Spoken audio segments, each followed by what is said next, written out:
Okay, first destination. I don't know what this is. Blossom Garden. Taring.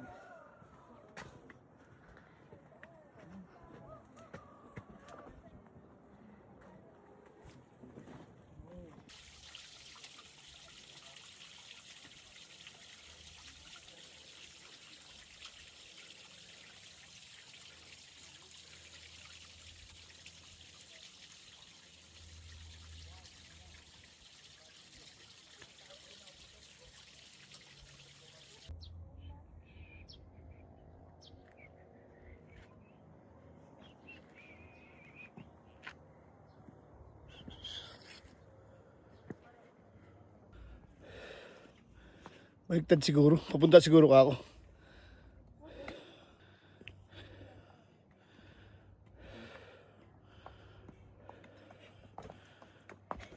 Sunga ka na.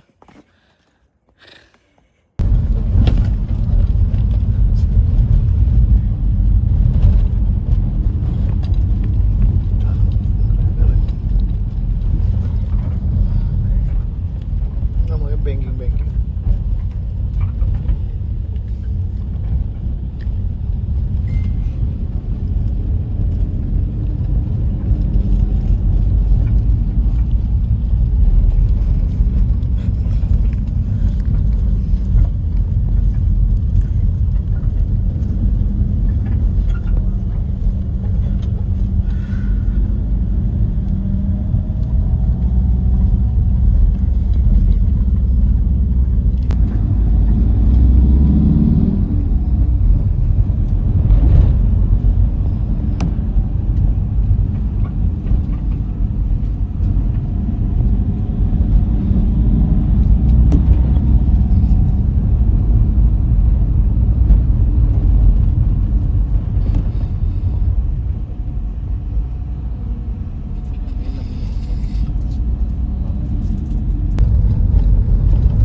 Ha? Hindi. Ayan. Magta-trekking kami. Papunta sa falls. Doon sa malayo. Sana ba yun? Ayan. Yan. I don't know ilang kilometro to. Hi. Be! Hi! No, walang signal eh. Ayaw nung di ko makita yung waterfalls. Sige, bye-bye na muna. Hindi naman pala na... Hi guys! Today, may trekking kami. Dalawa po ang aming tour guide. Isa si Kuya at isa si Gulayat. Ito si Gulayat. Malakas pa ang energy sa akin. Ako'y natatakot. Pero siya hindi. Sige, bye guys muna. Bye-bye.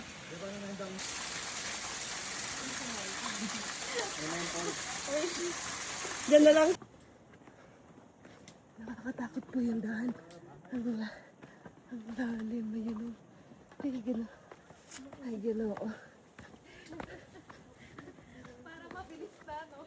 Zipline na lang. Ito yung gamit. So scary. Okay, straight. Straight road. Bye-bye. Team-owned company po or foreign lang may-ari? Hindi. Ano po yan? Small firm ay kaya yung mga local din nagtatrabaho dyan. Ano? Halimbawa, halimbawa tayo, isang grupo. Kung tayo dyan, magagawa tayo ng tunnel natin. Kung anong makuha natin, hati-hati tayo. Okay. Yun lang. I-style nila dyan.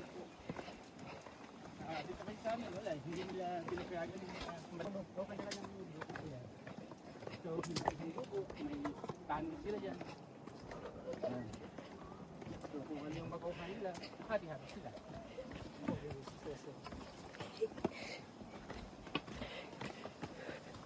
Oh my God.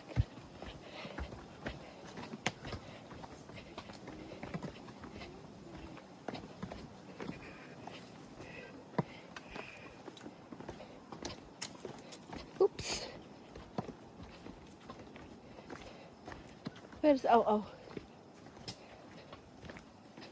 Hey, where's Gulayat? Minuna na? Pwede wow.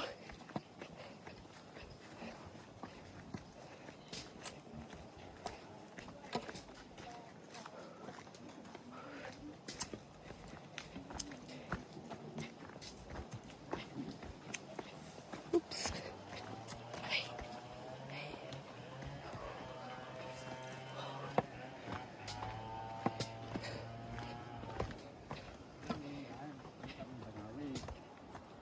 Yung last na bundok na may mga ulap, Opo.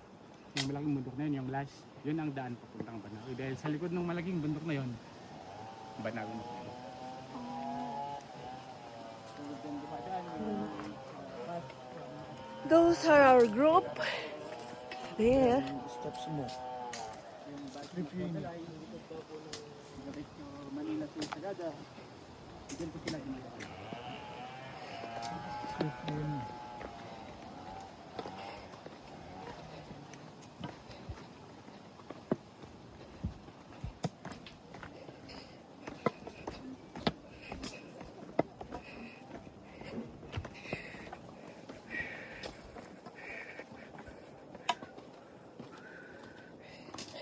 What's that?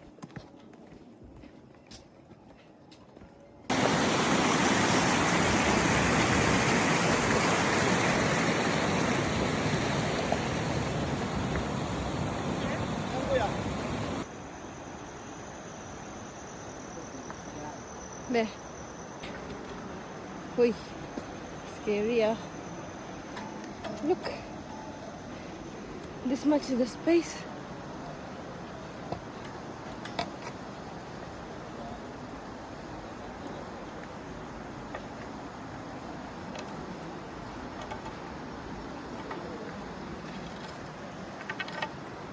At least there's a barrier.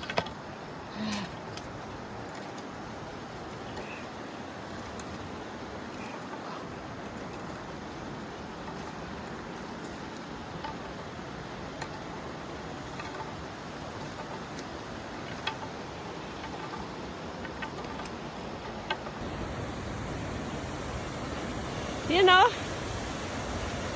Pagkatapos ng mahabang trek, ito na siya.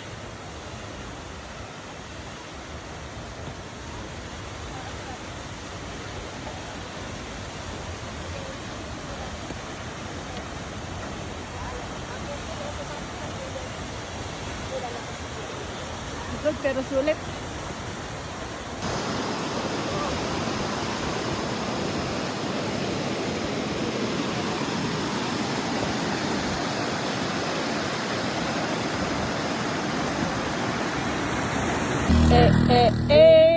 We're on vacation. Every single day. Sometimes we love our occupation. Sometimes we love our occupation. Sometimes. Every single day. Because sometimes. Sometimes you love our occupation.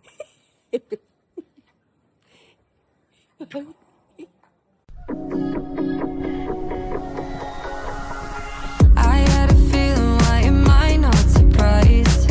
Shattered the ceiling, the glass in my eyes. I'm turning gold, why you so cold to me?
COD. COD. Mga COD. Cause of delay.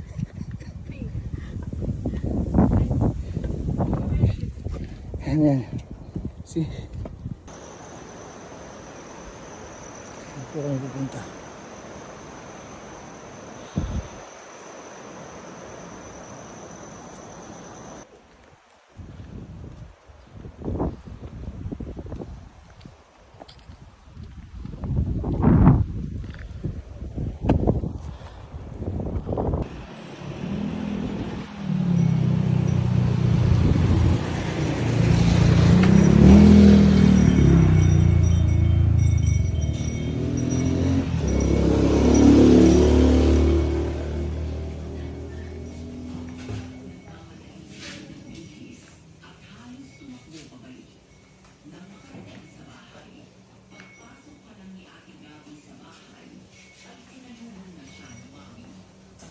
Kape po.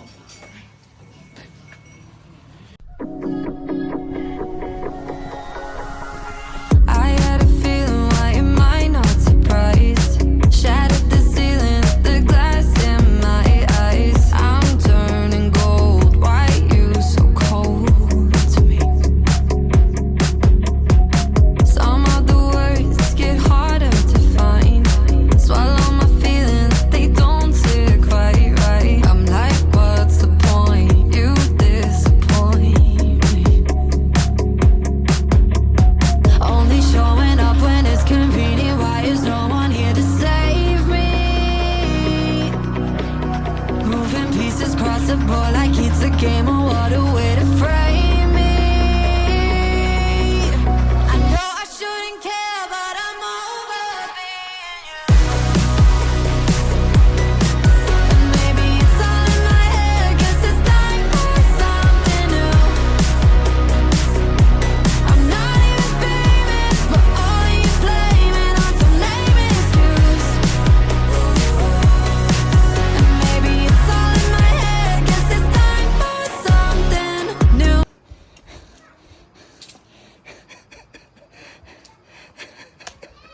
Oh. Kaya ba? Yes, finally. Okay ni, harap ka ni. Salamat na okay. Tara na.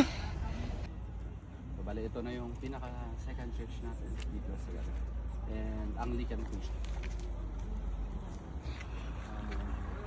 The same po pa sa Aglipa eh. Yung ano lang natin is nag-aasawa yung pare natin.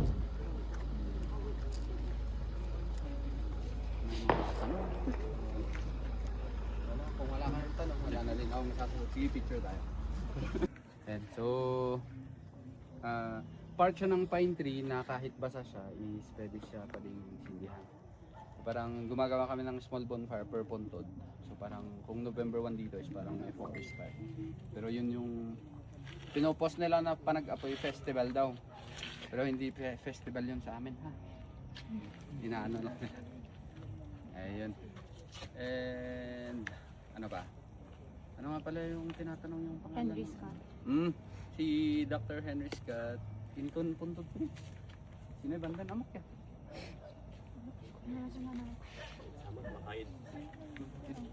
Calvary. Sina yan? Surot. Adya ka muna yung kung na banda man eh. Yun. So may mga tanong ka ba about cemeteries natin? Meron po. Meron kayong tanong o wala? Kung wala kayong tanong, ayun, pareho lang ulit, wala tayong sagot, ay proceed tayo. Yung ginagawa nilang paglilibing noon, no? Sa mga ancestors natin. And ano yung tanong mo kanina? Sandalan. Yung sa sandalan is pag anong tawag niyo doon? Sa nakalamay pa siya sa bahay. Lamay ba? Tawag doon? Ayun. Pag andun pa sila sa bahay nila, nakagapos yung parang pinapaupo nila yung namatay sa isang upuan. Parang nakaupo lang siya. Normal. Anong tawag hindi. Yung normal lang, naupo. Nakatali siya doon. Ganun yung ano niya para at least mas madali siyang ma-fetal or ma-fetus. Mabaluktot yung katawan. Yun yung para at least magkasya siya sa ganun na kalaking kabaong. Naka-imbalsa mo na po yun. Before wala tayong embalm. So kaya merong pag binubuhat nila yung kasi dito kung paano yung paglibing is inuunan nila yung kabaong in the morning. Tapos yung body ng namatay is ibabalot yun ng white cloth, pagpapasahan yun hanggang dito. So Hindi balsa mo ang ang nilalagay nila noon, pinapausukan. Yan. Bali nakaupo yan sa silya, tapos may yung pinapausukan lang sa para ma-preserve yung katawan. Smoke. parang ganun siya. Kaya pag binubuhat yun, na dadalhin dito, o kaya may liquid siya na pa rin na lumalabas sa katawan niya. Pero according sa mga ancestors naman natin noon, pag napatakan ka daw doon, it means luck. Kaya pinagagawan nila hanggang dito. So pagdating naman dito, kung paano yung paglilibing is gumagawa sila ng temporary ladders or scaffoldings para maikyat nila. Ayun, ganun siya. And lastly lang pala na nalagay dito is yung baba ng bumitog, yung brown na pahaba. Yun yung Normal na coffin. anong tawag dito? Yun yung latest na 2010. Bago ha. Pinaka-latest na dito. Natanggal po ba yan? After ilang years? Oh, hindi po. Talaga. Diyan na talaga po. Approximately lang coffin dito lahat. Kung dito, hindi mabilang ma'am. Ay, sir. Pero kung dito lang, ang alam ko 18 ata. Kung dito lang. Pero buo meron na. Pero dito po kasi, sir, is follow yung dry river na to. Hanggang sa likod ng bato na to, yung dry river na to, hanggang southern part of Sagada. Halos libingan po yan doon. Nilalayo nila sa community kasi nga wala tayong imbal. So nangangamoy siya to avoid animals na din. Tuloy pa rin yung ganung tradition. Still practicing pa naman ma'am, pero siguro kung may magpapalibing ulit ng ganito sa ibang part na hindi dito kasi consider na siya na tourist spot. Pero ano yung may preference lang? Na ba, gusto ko kung ilibing ko, makahang, Ang pagkakalam ko ma'am is ano siya, you should be full-blooded Igorot and maging elder ka sa isang community. Parang siya. Makakagod sa. Karamihan na nilalagay dito is yung mga pagano, yung non-Christianized people. Hindi katulad sa ngayon na dalawa na yung pangalan natin, Christian tsaka yung pangalan mo mismo sa bahay. Kaya kami, dalawa yung pangalan namin. Sila, ayan, basta bumitog is bumitog lang. Sumbat. Hindi katulad namin na dalawa, may Christian and yung Igorot main. So, isang Christian lang yung parang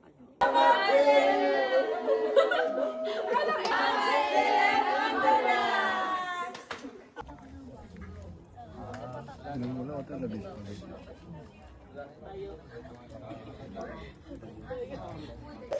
Hi guys. Shot. Tayo lang no. Naipo lang ba rin?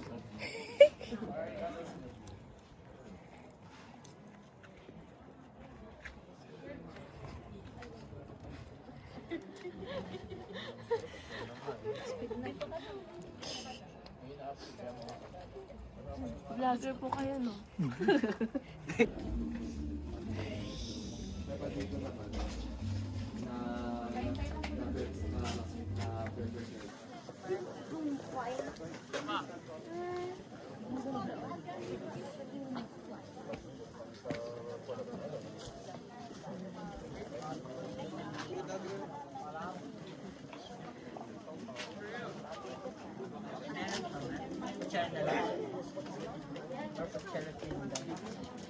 Uy, naglilinis si Doggy, oh. Ay, kumakain pala.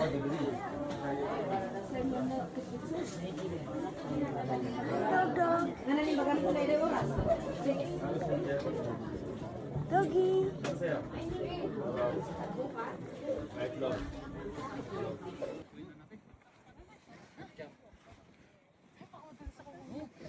Hi guys.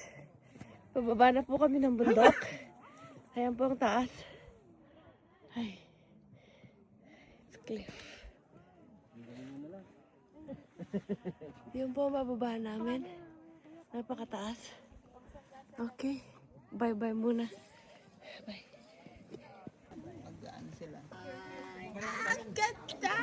Isa po ako sa manggagawa dito. Ang pottery na to, nagsimula siya noong year 2000. Ang clay na gamit namin, nanggagaling dito sa Sagada. Ngunit, hindi po ibig sabihin na kahit saan namin siya makita, ay pwede namin kunin. We have to be environmentally friendly. Secondly, hindi po amin. Kaya kung saan ang nararapat na kukuhanan, katulad po ng road widening, usually in the middle of that mountain that is bulldozed, there can be good clay. Hahakutin namin dito, ibababad namin dahil pagkatapos ng babad, kailangan namin siyang salain. Sinasala namin siya ng 2 beses hanggat makuha namin ang consistency of fineness na katulad nito. Sa pottery, may 3 klase. Meron po tayo yung earthenware. Ito po yung low-fired pottery na kagaya ng gawain nila sa Vigan, sa Pampanga, and some other parts of the country. Ito po yung pwedeng lutuan. Lagyan na ng tubig, mga paso-paso, mga tapayan, mga burnayan, mga palayok. Those are examples of earthenware, low-fired pottery. Sa amin dito, it is called stoneware. High-fired pottery po kami. Bagamat hindi sila pwedeng lutuan, ngunit microwavable naman po and food grade at katulad ng porcelain, they are perfect for food containers. Now, I will show you the making of the pot with the demo fee na bayad na po. But after the demo, kung may gustong mag-try, kayo na po ang magbabayad nun, 100 pesos kung sino ang magta-try. Okay? So, ang unang-una kong gagawin, isesenter ko muna ang clay with the speed of the wheel and with the pressure from both of my hands. Ito po ang centering. Importante na isesenter natin siya para maganda ang kakalapsan ng ating gagawing pot.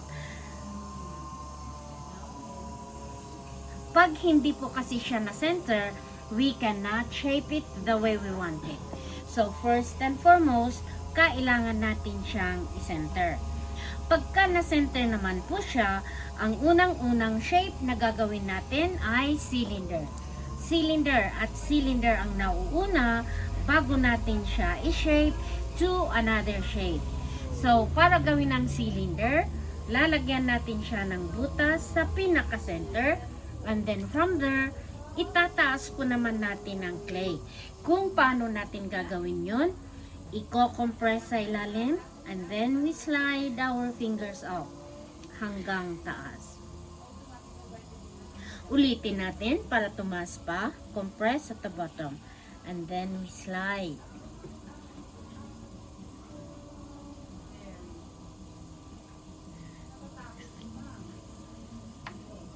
One more time to make it higher.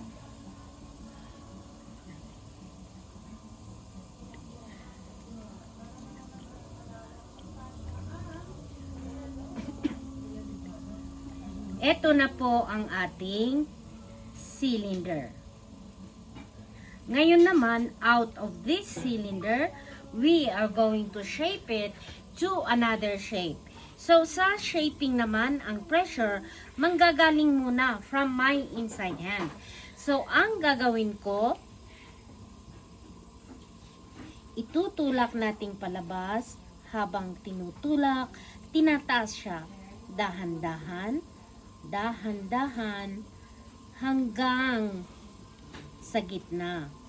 Dito naman po sa gitna, itulak nating paloob, dahan-dahang pataas. Taas. At bago naman po sa pinakamataas, itulak nating palabas at magiging what you see. Sa pottery, it's about feeling. Always feel how thick or how thin, so you would know when to stop. So, dito, pwede po nating palubuin ng konti.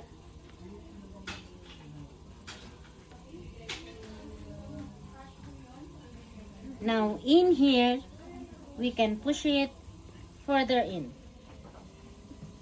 to have a distinctive neck. So that's how far the clay can go. Vase po siya, pero pwede po natin siyang gawing water jug. Lalagyan lang natin siya ng there. So from here, ipapa-air dry namin siya ng 5 days. After 5 days, magiging leather dry siya. Babalikan ko. Ititrim ko siya sa pinakailalim. Lalagyan ko siya ng tangkay. I-dry po ulit namin siya ng 1 buwan bago namin siya lutuin at 2 beses namin siya linuluto. Iyan ang pottery bowl. Okay, sino pong gustong mag-try sa inyo?